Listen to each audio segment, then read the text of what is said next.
بشيرا ونذيرا وداعيا إلى الله بإذنه وسراجا منيرا.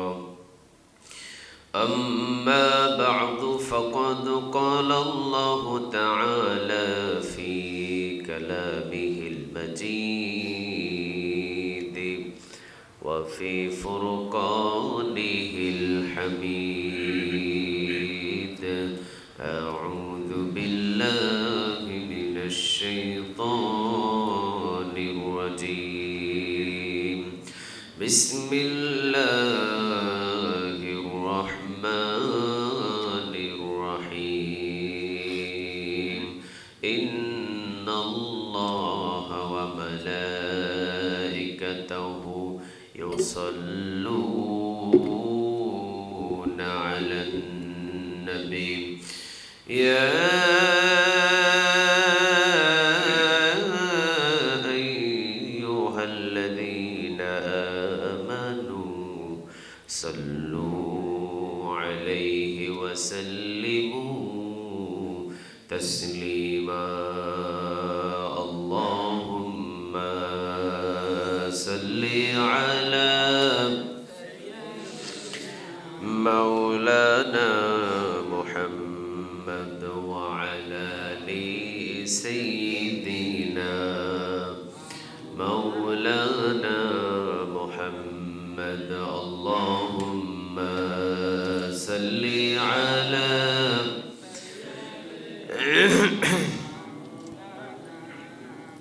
وعلى آل سيدنا. اللهم صل على محمد. পড়েন اللهم صل على محمد وعلى آل محمد كما صليت على إبراهيم وعلى آل إبراهيم إنك حميد مجيد. اللهم بارك على محمد وعلى آل محمد كما باركت على إبراهيم وعلى آل إبراهيم إنك حميد مجيد. لا إله إلا الله. لا إله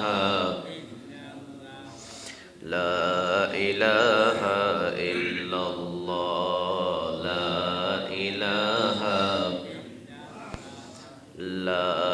إله إلا الله. لا إله আল্লাহ নবীর জিকির করবে যারা, আল্লাহর প্রিয় বান্দা তারা। আল্লাহর প্রিয় বান্দা যারা, জান্নাতে প্রবেশ করবে তারা। জোরে লা ইলাহা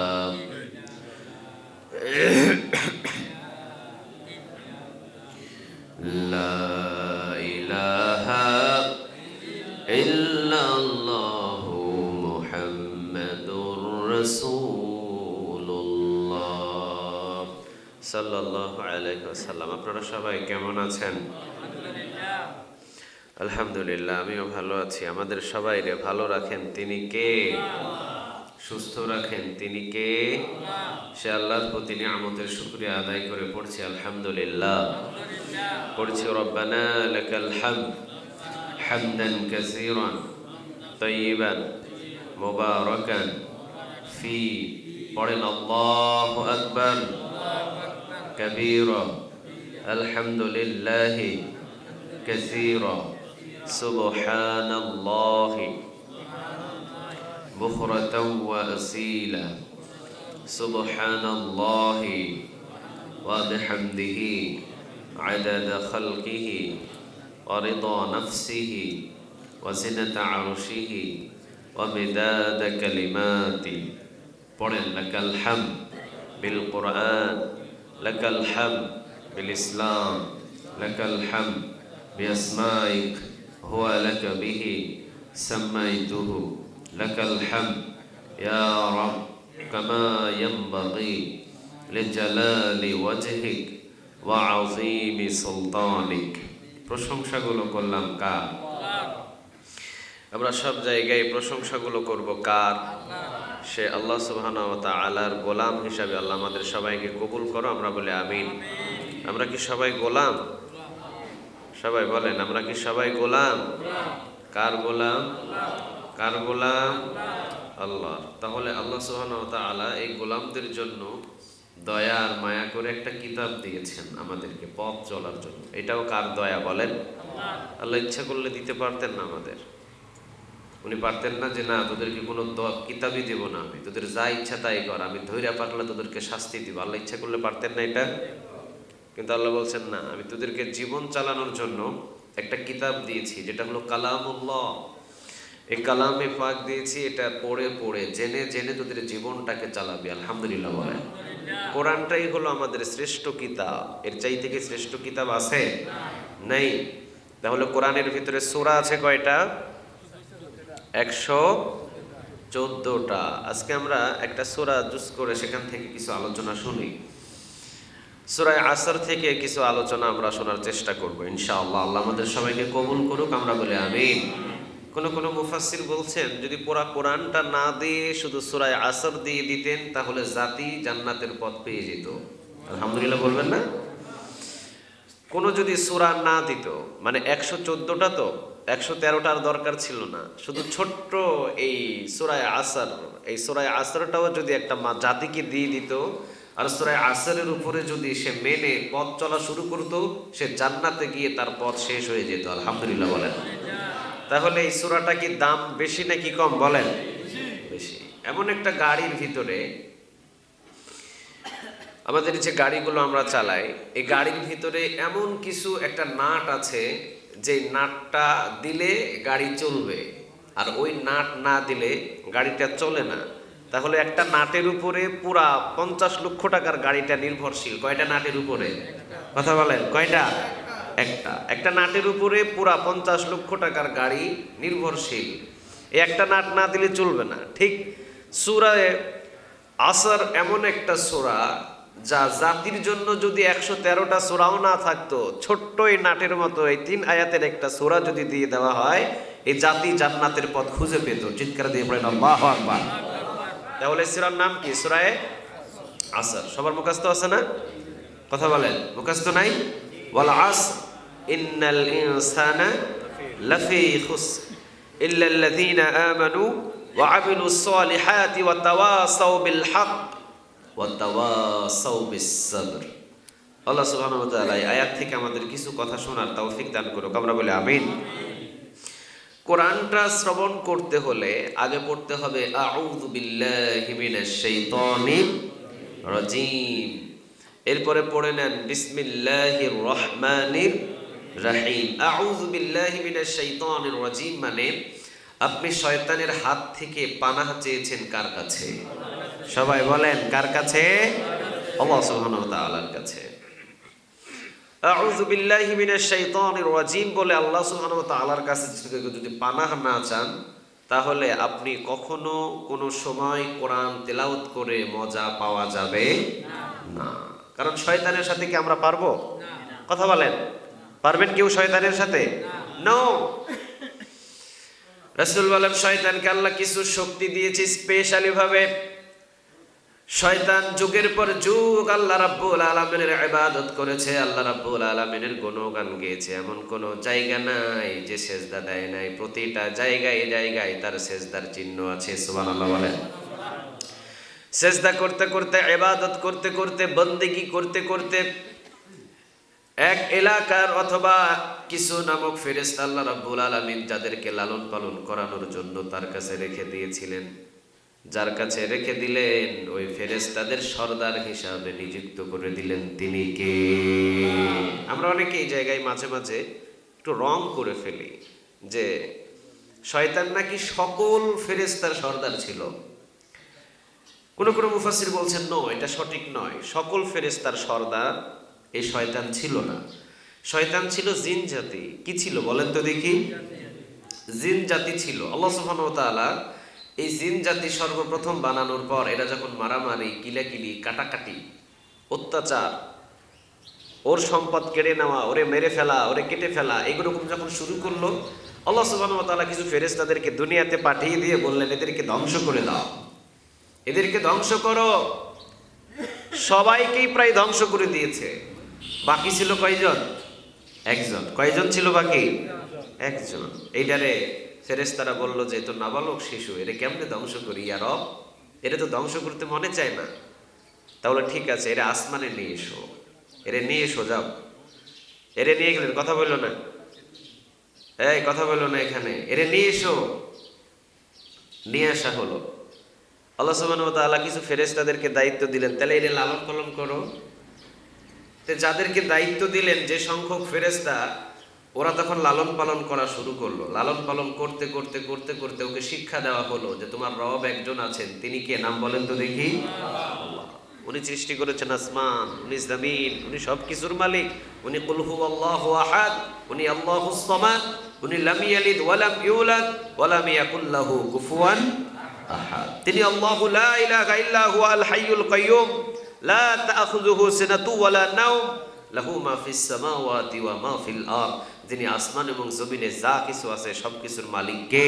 আল্লাহ। ফেরেশতারা তাকে একের পর এক শিক্ষা দেওয়া শুরু করলেন, উনিও শিক্ষা নেওয়া শুরু করলেন। যে সকল ফেরেশতারা ওনাকে শিক্ষা দেয়, এই সকল ফেরেশতার থেকে এই জিন, এই শয়তান এমন ইবাদত করা শুরু করলো, যারা যারে শিক্ষা দিয়েছে ওদের থেকে ইবাদত বেশি হয়ে গেছে। আল্লাহ বললেন যে তোমরা এরে শিক্ষা দিয়েছো না, এখন এরে তোমাদের নেতা বানায় দিলাম, সরদার বানায় দিলাম, মানে তোমাদের সবার থেকে ওর ইবাদত বেশি। এমন কোনো জায়গা নাই যে সেজদা দিতে বাদ রাখছে।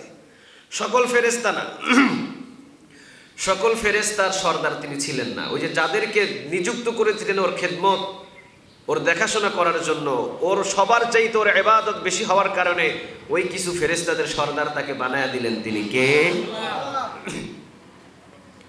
ইবাদত করা শুরু করলেন, এত ইবাদত করা শুরু করলেন, এত ইবাদতে মশগুল ছিলেন যা বলে অবাক হয়ে যাবেন। আমি সেই দিকে যাচ্ছি না, আমি শুধু বলছি যে ও যেদিন শয়তান হলেন একটা ভুল করার কারণে। কয়টা? ভিতরে কি ছিল? অহংকার। কি ছিল? অহংকার। অহংকার ছিল তার ভিতরে। সে মাটির তৈরি আদম আলাইহিস সালামকে সিজদা করতে চায় না।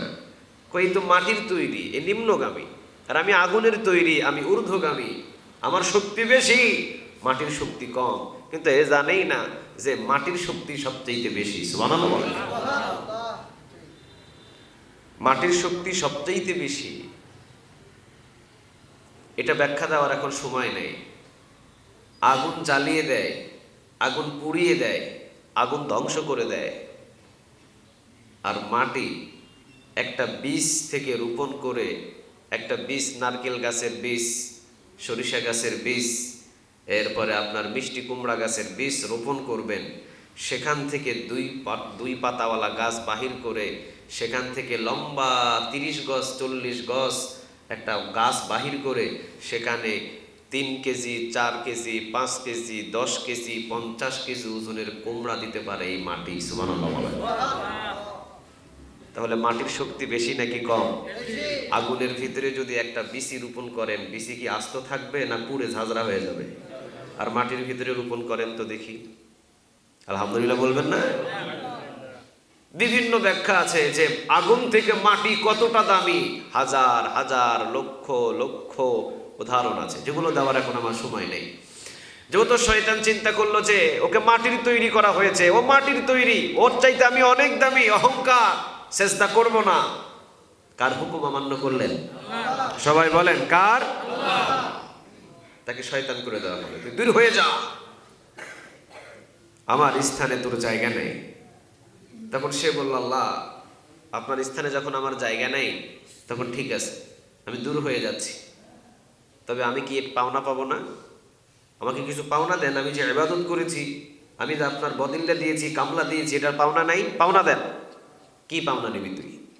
কি নিবি বল? পূর্ব দিক থেকে পশ্চিম দিগন্ত সারা পৃথিবী সেকেন্ডের ভিতরে আমি যেতে যাইতে পারি, এরকম শক্তি আমারে দেন। আল্লাহ বললেন মঞ্জুর। সুবহানাল্লাহ। মঞ্জুর। এই শক্তি চাইছিস তো তুই? পৃথিবীর এই প্রান্ত থেকে ওই প্রান্ত সেকেন্ডের ভিতরে যাইবি? যা দিয়ে দিলাম। শয়তান বললেন, ইয়া রব, তাহলে আমাকে এমন একটা শক্তি দেন যে আপনার যতগুলো আদম সন্তান কতদিন পর্যন্ত থাকবে, ইলা ইয়াউমিল কিয়ামা, কিয়ামত পর্যন্ত আমার এই সন্তানগুলো থাকবে, আর কিয়ামত পর্যন্ত আমার এই সন্তানগুলো আমার ইবাদতে মশগুল থাকবে। সুবহানাল্লাহ বলেন।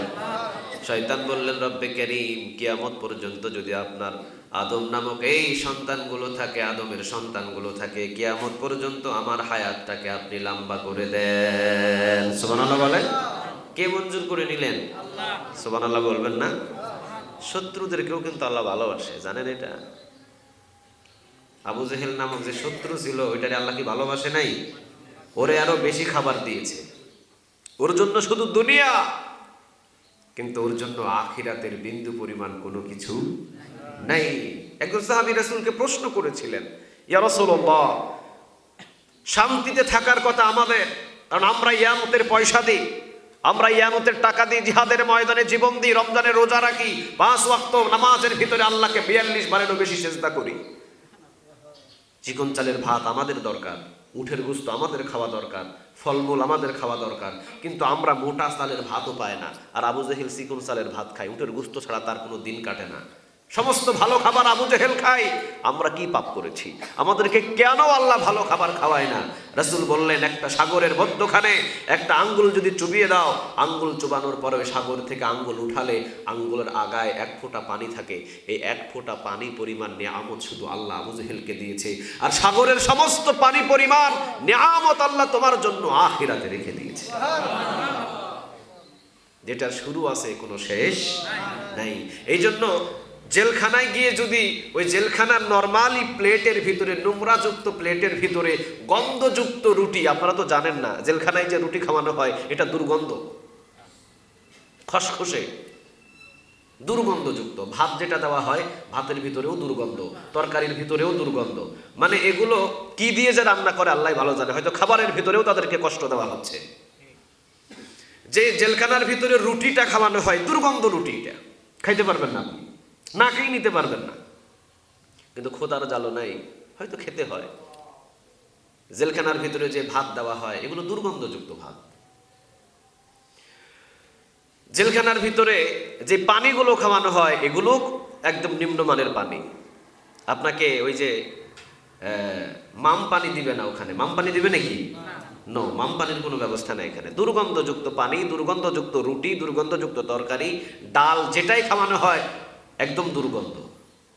কারণ রাষ্ট্রীয়ভাবে জানা আছে জেলখানায় যারা আসে তারা হলো চোর, ডাকাত, বাটপার, জেনাখুর, মদখুর। যদিও বাংলাদেশের নিয়ম একটু ভিন্ন।